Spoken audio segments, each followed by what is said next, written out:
ಕನ್ನಡಿಗರಿಗೆ ಸ್ವಾಗತ. ನೀವು ನೋಡ್ತಾ ಇದ್ದೀರಾ ಬಿಬಿ ನ್ಯೂಸ್ ಕನ್ನಡ. ನಾನು ತೃಪ್ತಿ ಬಸವರಾಜ್.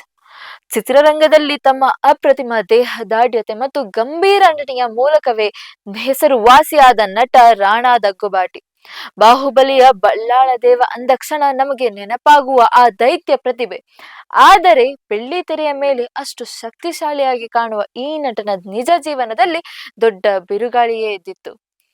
ತಾವು ಅನುಭವಿಸಿದ ನರಕ ಯಾತನೆ ಮತ್ತು ಸಾವಿನ ಹತ್ತಿರ ಹೋಗಿ ಬಂದ ಕರಾಳ ದಿನಗಳ ಬಗ್ಗೆ ರಾಣಾ ದಗ್ಗುಬಾಟಿ ಆಘಾತಕಾರಿ ಸತ್ಯ ಬಿಚ್ಚಿಟ್ಟಿದ್ದಾರೆ. ವೈದ್ಯರು ಇವರು ಬದುಕುವ ಸಾಧ್ಯತೆ ಕೇವಲ 30% ಮಾತ್ರ ಇದೆ ಎಂದಿದ್ದಾರಂತೆ. ಹಾಗಾದ್ರೆ ರಾಣಾ ಅವರಿಗೆ ಏನಾಗಿತ್ತು? ಆ ಕರಾಳ ದಿನಗಳು ಹೇಗಿದ್ದವು?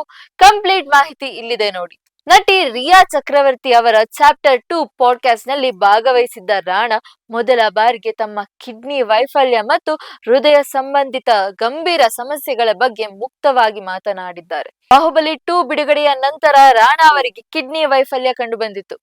ಜೊತೆಗೆ ಹೃದಯದ ಸಮಸ್ಯೆ ಕೂಡ ಇತ್ತು. ಚಿಕಿತ್ಸೆ ಸಂದರ್ಭದಲ್ಲಿ ವೈದ್ಯರು ಇವರಿಗೆ ಮೆದುಳಿನ ರಕ್ತಸ್ರಾವ ಮತ್ತು ಪಾರ್ಶ್ವವಾಯು ಆಗುವ ಅಪಾಯ 70% ಇದೆ ಎಂದು ಹೇಳಿದರು. ಚಿಕಿತ್ಸೆಗಾಗಿ ಅವರು 1 ವರ್ಷಕ್ಕೂ ಹೆಚ್ಚು ಕಾಲ ಅಮೆರಿಕದಲ್ಲಿದ್ದರು.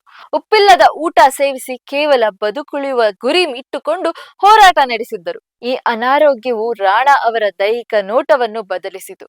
ಅಮೆರಿಕದಿಂದ ವಾಪಸ್ ಬಂದಾಗ ಅವರು ತೀವ್ರವಾಗಿ ಕೃಶವಾಗಿದ್ದರು. ತಾನು ಮೊದಲಿನಂತೆ ಬಲಿಷ್ಠವಾಗಿ ಕಾಣುತ್ತಿಲ್ಲ ಎಂಬ ಕಾರಣಕ್ಕೆ ರಾಣಾ ತಾವು ಒಪ್ಪಿಕೊಂಡಿದ್ದ ಹಲವು ಮಾಸ್ ಸಿನಿಮಾಗಳ ಮುಂಗಡ ಹಣವನ್ನು ವಾಪಸ್ ಮಾಡಿದ್ದರು. ಒಬ್ಬ ಕುಸ್ತಿಪಟುವಿನ ಬಯೋಪಿಕ್ ನಲ್ಲಿ ನಟಿಸಬೇಕಿದ್ದ ರಾಣಾ ದೈಹಿಕ ಬದಲಾವಣೆಯಿಂದ ಆ ಪ್ರಾಜೆಕ್ಟ್ ನಿಂದ ಹಿಂದೆ ಸರಿದರು. ನಾನು ಆ ಹಳೆ ರಾಣಾ ಅಲ್ಲ ಎಂದು ಸ್ವತಃ ತಾವೇ ಹೇಳಿಕೊಂಡಿದ್ದು ಅಭಿಮಾನಿಗಳಲ್ಲಿ ಬೇಸರ ಮೂಡಿಸಿದೆ. ಆದರೆ ಈಗ ರಾಣಾ ಮತ್ತೆ ಫಾರ್ಮ್ಗೆ ಮರಳುತ್ತಿದ್ದಾರೆ. ರಿಷಬ್ ಶೆಟ್ಟಿ ಮತ್ತು ಪ್ರಶಾಂತ್ ವರ್ಮಾ ಕಾಂಬಿನೇಷನ್ ನ ಜೈ ಹನುಮಾನ್ ಚಿತ್ರದಲ್ಲಿ ರಾಣಾ ಒಂದು ಪವರ್ಫುಲ್ ಪಾತ್ರದಲ್ಲಿ ಕಾಣಿಸಿಕೊಳ್ಳುತ್ತಿದ್ದಾರೆ. ಇದರ ಮುಹೂರ್ತ ಫೆಬ್ರವರಿ 22ರಂದು ಹಂಪಿಯಲ್ಲಿ ಅದ್ದೂರಿಯಾಗಿ ನೆರವೇರಲಿದೆ. ಇತ್ತೀಚೆಗೆ ಬಿಡುಗಡೆಯಾದ ಪರಾಶಕ್ತಿ ಚಿತ್ರದಲ್ಲಿ ಅತಿಥಿ ಪಾತ್ರದಲ್ಲಿ ಕಾಣಿಸಿಕೊಂಡಿದ್ದ ರಾಣಾ ಈಗ ಕಾಂತಾ ಚಿತ್ರದ ಬಿಡುಗಡೆಗೆ ಸಜ್ಜಾಗಿದ್ದಾರೆ. ಸಾವಿನ ಕದ ತಟ್ಟಿ ಬಂದರೂ ರಾಣಾ ಅವರ ಛಲ ಮಾತ್ರ ಕುಗ್ಗಿಲ್ಲ. ಹೊಸ ರೂಪದಲ್ಲಿ ಹೊಸ ಆಲೋಚನೆಗಳೊಂದಿಗೆ ಅವರು ಸಿನಿರಂಗದಲ್ಲಿ ಸೆಕೆಂಡ್ ಇನ್ನಿಂಗ್ಸ್ ಆರಂಭಿಸುತ್ತಿದ್ದಾರೆ. ಈ ದೈತ್ಯ ಪ್ರತಿಭೆ ಮತ್ತೆ ಮೊದಲಿನಂತೆ ಮಿಂಚಲಿ ಎಂಬುದೇ ನಮ್ಮ ಹಾರೈಕೆ. ಇದಾಗಿತ್ತು ಈ ಹೊತ್ತಿನ ವಿಶೇಷ ವರದಿ. ಸಮಗ್ರ ಸುದ್ದಿಗಳಿಗಾಗಿ ಸದಾ ಗಮನಿಸಿ ಬಿಬಿ ನ್ಯೂಸ್ ಕನ್ನಡ. ಇದು ಕನ್ನಡಿಗರ ಪ್ರತಿಧ್ವನಿ.